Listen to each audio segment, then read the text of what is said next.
Hello friends, మీరు కనుక subscribe చేసుకోకుండా ఈ వీడియో చూస్తుంటే ప్లీజ్ సబ్స్క్రైబ్ చేసుకోండి. అలాగే ఈ వీడియో చివరి వరకు చూసి ఈ కథ కనుక మీకు నచ్చితే లైక్ చేయడం మర్చిపోకండి. ఇక కథలోకి వెళ్ళిపోదాం. లీలకి మాధవ్తో పెళ్ళై సంవత్సరం కావస్తోంది. మొదట్లో లీలతో అత్తింటి వారు బాగానే ఉండేవారు. కానీ రాను రాను లీలతో వారి ప్రవర్తనలో చాలా మార్పు వచ్చింది. మాధవ్ కూడా వాళ్ళ కుటుంబ సభ్యులతో కలిసి లీలతో సరిగా ఉండడం లేదు. రాను రాను లీలకు ఆ ఇంట్లో చాలా కష్టంగా అనిపిస్తోంది. తను ఎవరికి చెప్పుకోలేదు. లీల వాళ్ళ అమ్మ నాన్నలు లీల పెళ్ళికి ముందే చనిపోయారు.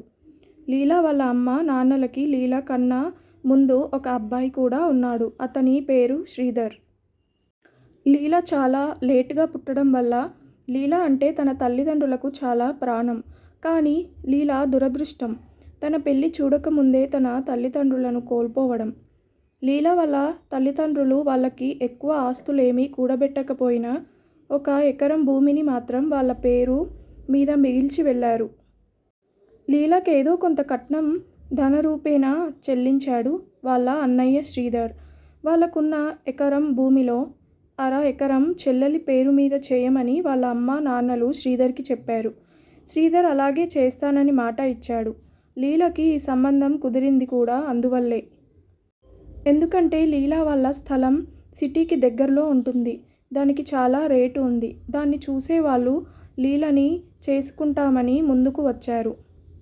పెళ్ళై ఏడాది కావడానికి వస్తున్నా ఇంకా ఆ స్థలాన్ని లీల పేరు మీద చేయలేదని లీల వాళ్ళ అత్తింట్లో అందరూ లీల మీద చాలా కోపంగా ఉన్నారు. ఎప్పుడు చూసినా ఏదో ఒకటంటూ సాధిస్తూనే ఉంటుంది వాళ్ళ అత్త. తనకెంత పాడుతూ ఉంటారు తోడికోడళ్ళు మరియు ఆడపడుచు. లీల బాగా చదువుకున్నది. ఇంట్లో ట్యూషన్స్ చెప్తుంది. ఆ డబ్బులు కూడా వాళ్ళ అత్తే లాక్కుంటుంది. లీల డబ్బులు ఎందుకు తీసుకున్నారు అని అడిగితే, నీకిచ్చిన కట్నం డబ్బులు ఎప్పుడో అయిపోయాయి. నీకు తిండి ఎక్కడి నుంచి పెట్టాలి, అందుకే అవి లాక్కున్నాను అని చెప్తుంది. నాకు కూడా ఖర్చులుంటాయి కదా అత్తయ్య అని అంటే, నీ బోడి ఖర్చులకు మీ అన్నని పంపమని అడుగు అని అంటుంది. మీ అన్నయ్యని డబ్బులు అడగడం ఇష్టం లేకపోతే ఆ స్థలం మా వాడి పేరు మీద రాయమని చెప్పు అంటుంది. ఆ స్థలాన్ని ఆయన పేరు మీద ఎందుకు రాస్తాడు మా అన్నయ్య అని వాళ్ళ అత్తని ప్రశ్నిస్తుంది లీల. దాంతో లీల వాళ్ళ అత్తకి లీల మీద చాలా కోపం వచ్చి తనతో వాదనకు దిగుతుంది. ఇద్దరూ మాట అనుకుంటారు. మధ్యలో తోడికోడళ్ళు కూడా అత్తకి సపోర్ట్గా మాట్లాడుతూ లీల మీద గట్టిగా అరుస్తూ ఉంటారు. అప్పుడే డ్యూటీ నుండి వచ్చిన మాధవ్ కూడా వాళ్ళతో కలిసిపోయి లీల మీద చేయి చేసుకుంటాడు. దాంతో లీల అహం దెబ్బతింటుంది. వెంటనే లీల అక్కడి నుండి వెళ్ళిపోయి వాళ్ళ గదిలోకి వెళ్తుంది. అలా వెళ్ళిన లీల తలుపులు గట్టిగా మూస్తుంది. చాలాసేపటి వరకు తలుపులు తీయకపోయేసరికి వాళ్ళకి చాలా కంగారు పడుతుంది. కొద్దిసేపటికి మాధవ్ తేరుకొని వెళ్ళి తలుపు కొడతాడు. కానీ లీల మాత్రం తలుపు తీయదు. నిశ్శబ్దంగా ఉంటుంది. వాళ్ళకి కంగారు పెరిగిపోతుంది. లీల ఏమైనా అఘాయిత్యం చేసుకుందేమో అని భయపడిపోతారు. మాధవ్ లీలని తలుపు తీయమని వేడుకుంటాడు. లీల తలుపు తీయగానే చటుక్కున వెళ్ళి లీలని హత్తుకుంటాడు. ఆ హఠాత్ పరిమాణానికి లీల షాక్ అవుతుంది. ఎన్నడూ లేనిది ఈయనిలా ఎందుకు చేస్తున్నాడా అని ఒకంత ఆశ్చర్యపోయింది. కానీ వెంటనే తేరుకొని మాధవ్ని దూరం నెట్టేస్తుంది. తన వాళ్లతో కలిసి ఏడిపించే ఈయన ఏంటి ఇలా చేశాడు అని అనుకుంటుంది. లీలని ఎక్కువగా ఆలోచించే వీలు లేకుండా మాటలతో ఏమారుస్తాడు. లీల మళ్ళీ మామూలుగా అయిపోగానే అమ్మయ్య అని ఊపిరి తీసుకుంటాడు. విషయం తెలుసుకున్న మాధవ్ వాళ్ళ అమ్మ మీద అరుస్తాడు. తొందరపడకమ్మా, దాన్ని మెల్లగా బుట్టలో వేసుకొని మనం చెప్పినట్టు చేయించుకోవాలి కానీ ఇలా గొడవలు పెడుతూ కాదమ్మా అని చెప్తాడు. దానికి వాళ్ళమ్మ కూడా సరేరా, తప్పయింది, ఇంకొకసారి ఇలా చేయనని చెప్తుంది. దీపావళి పండుగ వస్తుందని శ్రీధర్ చెల్లెలిని బావని పండక్కి రమ్మని పిలవడానికి లీల వాళ్ళ అత్తగారింటికి వెళ్తాడు. లీల వాళ్ళ అత్తకి అతన్ని చూడగానే మళ్ళీ ఆ స్థలం విషయం గుర్తుకు వస్తుంది. కానీ ఏమీ అనకుండా మామూలుగానే మాట్లాడుతుంది. నువ్వెళ్ళు బాబు, పండక్కి మీ చెల్లిని బావని నేనే దగ్గరుండి మరీ పంపిస్తాను అని చెప్పి పంపించేసింది. శ్రీధర్ ఆమె మాటలకి మురిసిపోయి నన్నే ఇంత బాగా పలకరించింది అంటే నా చెల్లిని ఇంకెంత బాగా చూసుకుంటుందో అని మురిసిపోయాడు. శ్రీధర్ వెళ్ళిపోయిన వెంటనే లీలా వాళ్ళ అత్త మళ్ళీ లీల మీద విరుచుకుపడింది. లీలా ఈసారి ఏమీ మాట్లాడకుండా మౌనంగా ఉంటుంది. పండగ దగ్గరికి వస్తుంది. శ్రీధర్ ఒకసారి లీలకి ఫోన్ చేసి రమ్మని గుర్తు చేస్తాడు. లీలా ఒక్కతే వెళ్ళాలి అనుకుంటుంది. కానీ పండుగ కదా, ఇద్దరం కలిసి వెళ్ళాలని మాధవ్ డ్యూటీ నుంచి వచ్చేదాకా ఆగి మాధవ్ని తీసుకొని వెళ్తుంది. మాధవ్ వెళ్ళే ముందు వాళ్ళమ్మ మాధవ్కి ఆ స్థలం గురించి గుర్తు చేసి దీపావళి కట్నంగా ఇవ్వమని అడుగు అంటుంది. మాధవ్ సరేనని లీలతో కలిసి అత్తారింటికి వెళ్తాడు. పండుగ బాగా జరుగుతుంది. శ్రీధర్ చెల్లెలికి బావకి బట్టలు పెడతాడు. మాధవ్ శ్రీధర్ని స్థలం గురించి అడుగుతాడు. ఆ స్థలం మా పేరు మీద రాయమని చెప్తాడు. దానికి అదేంటి బావా, మా చెల్లెలి పేరు మీద చేస్తానని చెప్పాను కానీ మీ ఇద్దరి పేరు మీద కాదు కదా అని అంటాడు శ్రీధర్. దాంతో ఉగ్గబట్టుకొని ఉన్న కోపాన్ని అంతా వెళ్ళగక్కుతాడు మాధవ్. సంవత్సరం నుంచి ఎదురు చూస్తుంటే ఇదా నువ్విచ్చేది దీపావళి కానుకగా అని శ్రీధర్ మీద నిప్పులు కక్కుతాడు. వెంటనే లీల దగ్గరికి వెళ్ళి తనని నోటికొచ్చిన మాటలు అని చెయ్యి చేసుకుంటాడు. శ్రీధర్ తన బావ చేసే పనులకు షాక్ అవుతాడు. మాధవ్ అలా చేయడం ఎన్నడూ చూడని శ్రీధర్కి మతిపోయినంత పనైంది. వెంటనే తేరుకొని మాధవ్ దగ్గరికి వెళ్ళి తనని గట్టిగా మందలిస్తాడు. అప్పటికే శ్రీధర్ మీదున్న కోపంతో మాధవ్ లీలను వస్తావా రావా అని కోపంగా అడుగుతాడు. లీలకి ఏం చేయాలో తెలియక అలాగే నిలబడిపోతుంది. కానీ మాధవ్ మాత్రం వెంటనే బయటకు వెళ్ళి ఆటో పట్టుకొని ఇంటికి వెళ్ళిపోతాడు. మాధవ్ వెళ్ళిపోయి 4 రోజులు గడుస్తున్నా లీల నుంచి మాధవ్కి కానీ మాధవ్ నుంచి లీలకి కానీ ఒక్క ఫోన్ కాల్ కూడా రాదు. లీలకి దిగులు పట్టుకుంది. మాధవ్కి మాత్రం లీల గురించి ఎటువంటి బెంగ ఉండదు.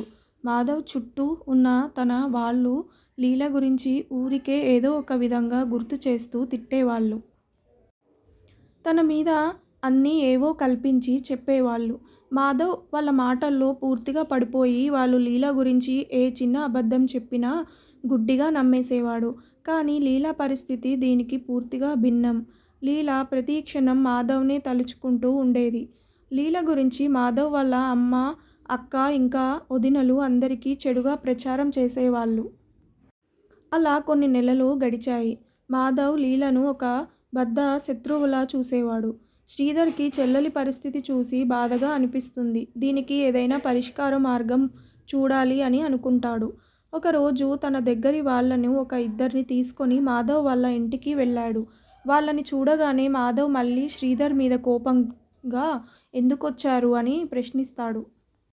శ్రీధర్ మెల్లగా నచ్చచెప్పడానికి ప్రయత్నిస్తాడు. కానీ మాధవ్ వాళ్ళ అమ్మ వాళ్ళు చెప్పినట్టుగా విని నాకు మీ చెల్లి వద్దు, నేను విడాకులు ఇస్తాను, వేరే పెళ్లి చేసుకుంటాను అని బెదిరిస్తాడు. దాంతో శ్రీధర్కి కోపం వస్తుంది. కొట్టడానికి పైకి లేచి మళ్ళీ తమాయించుకొని ఆగిపోతాడు.